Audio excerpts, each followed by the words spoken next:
A country is not destroyed in 3 weeks. It is destroyed long before the first missiles fall. When the regime in Baghdad collapsed in 2003, the world was shown the finale. A statue falling, crowds cheering in the square, promises of a new era. But almost no one remembered that just 20 years earlier, this same Iraq was considered one of the fastest developing states in the region. Oil revenues measured in the tens of billions. Free education. Healthcare ranked among the best in the Middle East. Women working in universities, in ministries, in state institutions. The government building roads, factories, power stations. It was not a free country. It was a rigid system. Secret police, repression, fear. But it was a system. So the central question remains: how does a state with oil, an army, and functioning infrastructure collapse so quickly that only months after victory, chaos begins to spread? The answer does not fit into a headline. This is not a story about good and evil.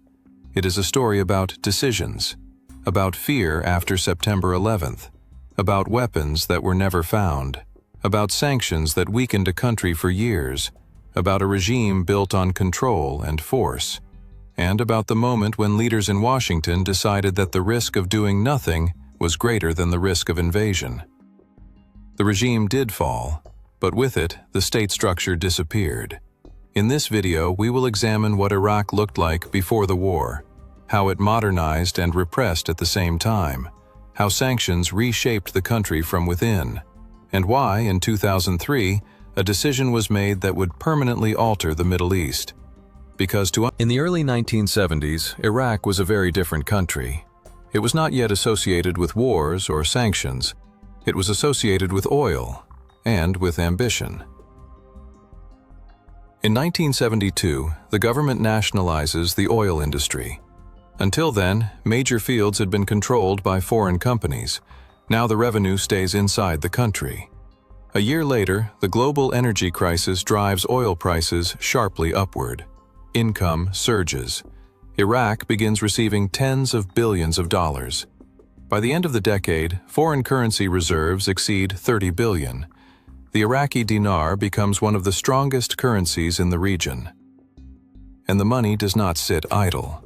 Roads are built, bridges, power stations. Rural areas receive electricity for the first time. Petrochemicals expand. Heavy industry grows. Textile factories open. The state invests in universities and hospitals.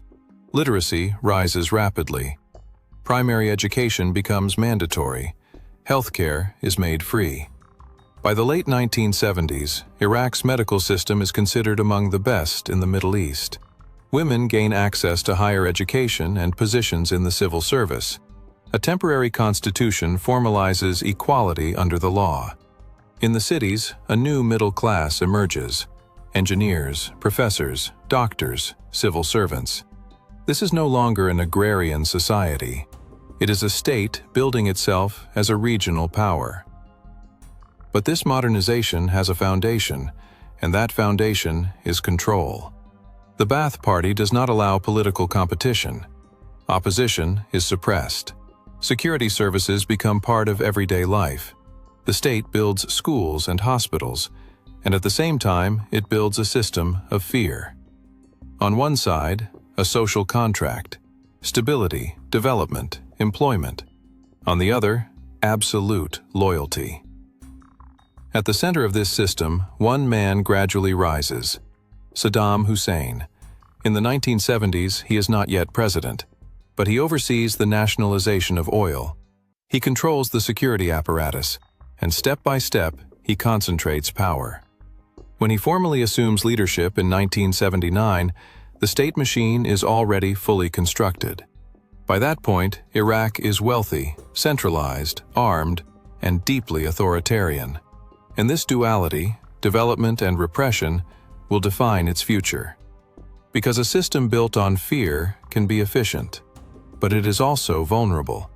And the next crisis will reveal just how vulnerable it is. In 1980, Iraq makes a decision that permanently alters its trajectory. It goes to war with Iran. After the Islamic Revolution of 1979, Ayatollah Khomeini comes to power in Tehran.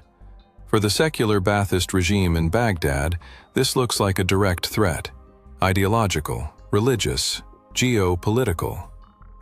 Saddam Hussein expects a short campaign. He believes Iran is weakened by revolution. He hopes to strengthen his leadership across the Arab world. But instead of a quick victory, an 8-year war of attrition begins. Trenches, mass mobilizations, millions of soldiers on both sides of the front. By the end of the conflict, the Iraqi army becomes one of the largest in the world, nearly 1 million personnel. But behind that number is an enormous cost. The economy shifts onto a war footing, social programs are cut, infrastructure projects are frozen, debt accumulates, especially to the Gulf states. The war reshapes the internal system as well. The state becomes even more centralized. Security services gain broader powers.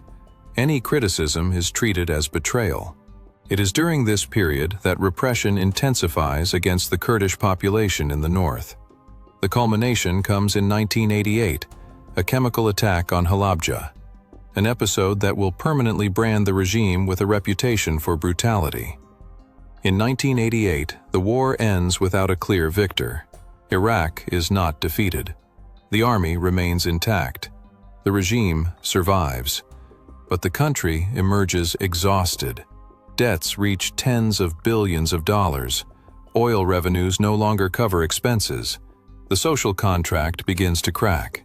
The system, once built on growth and oil income, now rests on military strength and fear.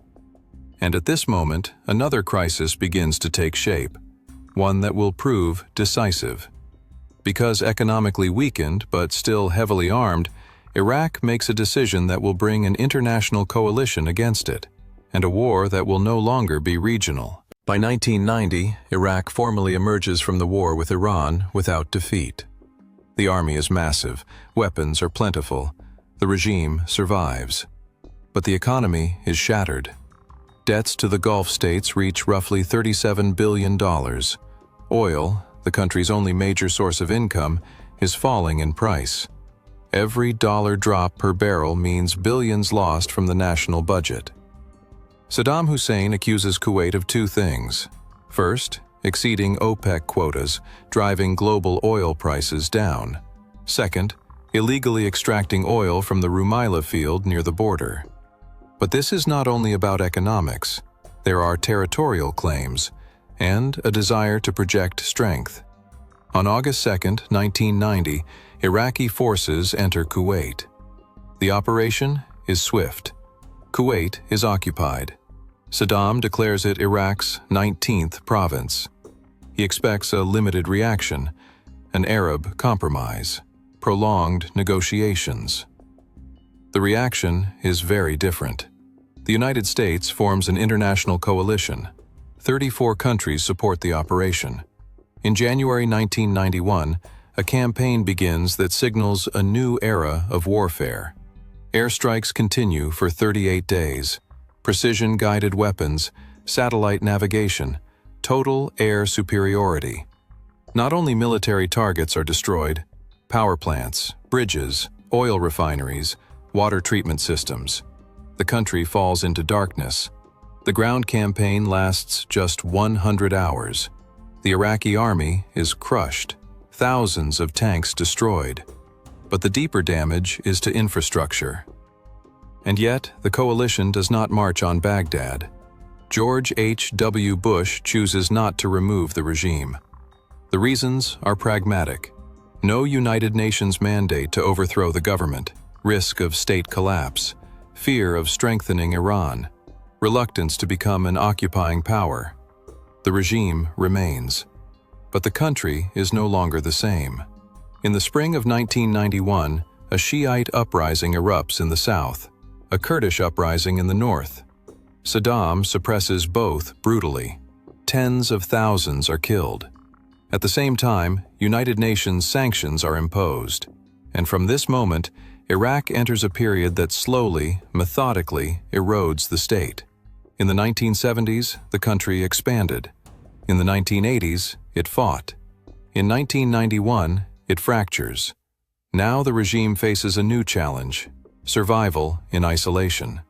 And the next phase, sanctions, will reshape Iraq as profoundly as the bombs did. After the war in 1991, Iraq enters a new reality. It is no longer fighting, but it is not rebuilding either. The United Nations Security Council imposes sweeping sanctions.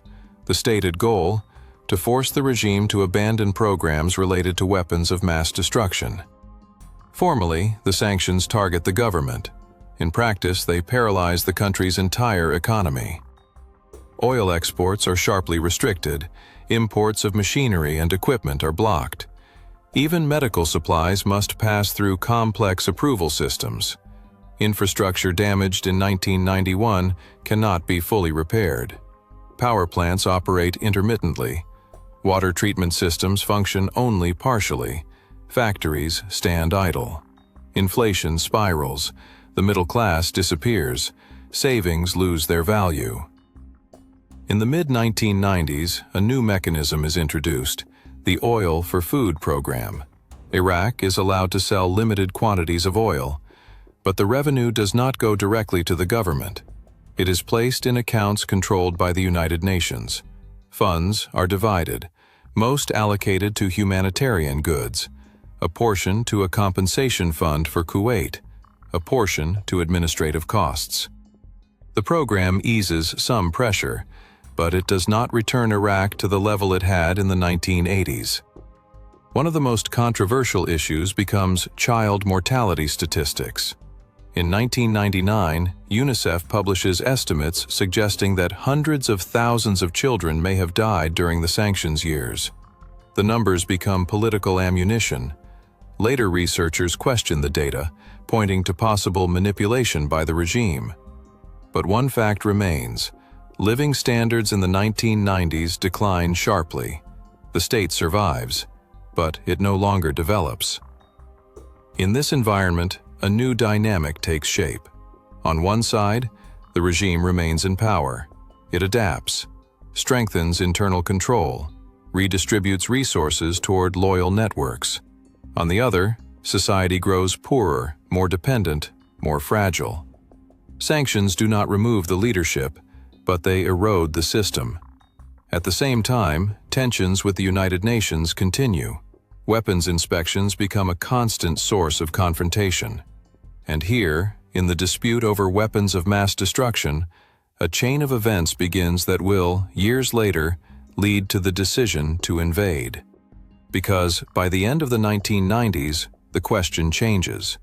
It is no longer, is Iraq weakened? It becomes, is Iraq hiding something? And after September 11th, 2001, that question will stop being diplomatic. It will become strategic. After 1991, the question of weapons of mass destruction becomes central. Iraq is required to dismantle its chemical, biological, and nuclear programs. International inspectors arrive. In the early 1990s, they do find and destroy significant stockpiles: chemical munitions, uranium enrichment equipment, elements of a biological weapons program.